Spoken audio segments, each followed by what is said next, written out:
கன்னியாகுமரி மாவட்டம் இடைக்கோடு பேரூராட்சியில் டெண்டர் பிரச்சினைகளில் ஒப்பந்ததாரர்கள் கவுன்சிலர்களுக்கிடையே தள்ளுமுள்ளு ஏற்பட்ட காட்சிகள்தான் இவை.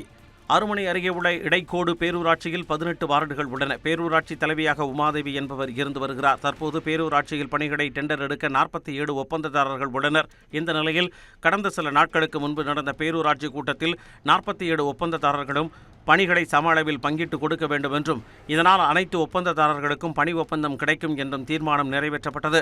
இதையடுத்து பேரூராட்சி அலுவலகத்தில் டெண்டர் குறித்து அறிவிப்பு வாசிக்கப்பட்டு ஒப்பந்த மனுக்கள் போடுவதற்காக பெட்டிகள் வைக்கப்பட்டிருந்தன. அப்போது ஏற்கனவே ஒப்பந்தங்களை எடுத்த ஒப்பந்ததாரர்களின் மனைவிகள் பேரில் மீண்டும் தங்களுக்கே பணி ஒப்பந்தத்தை தர வேண்டும் என கோரினர். இதனால் இதுவரை டெண்டர் கிடைக்காத ஒப்பந்ததாரர்களுக்கும் ஏற்கனவே டெண்டர் எடுத்த ஒப்பந்ததாரர்களுக்கும் இடையே கடும் வாக்குவாதம் ஏற்பட்டது. அங்கிருந்த சில கவுன்சிலர்களும் சில ஒப்பந்ததாரர்களுக்கு ஆதரவாக செயல்பட்டதாக தெரிகிறது. ஒரு கட்டத்தில் தகராறு முற்றவே டேபிள் மற்றும் கோப்புகள் சேதமடைந்தன. மேலும் ஒருவரை ஒருவர் கடுமையான வார்த்தைகளால் திட்டிக் கொண்டனர். அலுவலக பொருட்களை சேதப்படுத்தியதாக இதுகுறித்து 8 பேர் மீது போலீசார் வழக்கு பதிவு செய்துள்ளனர்.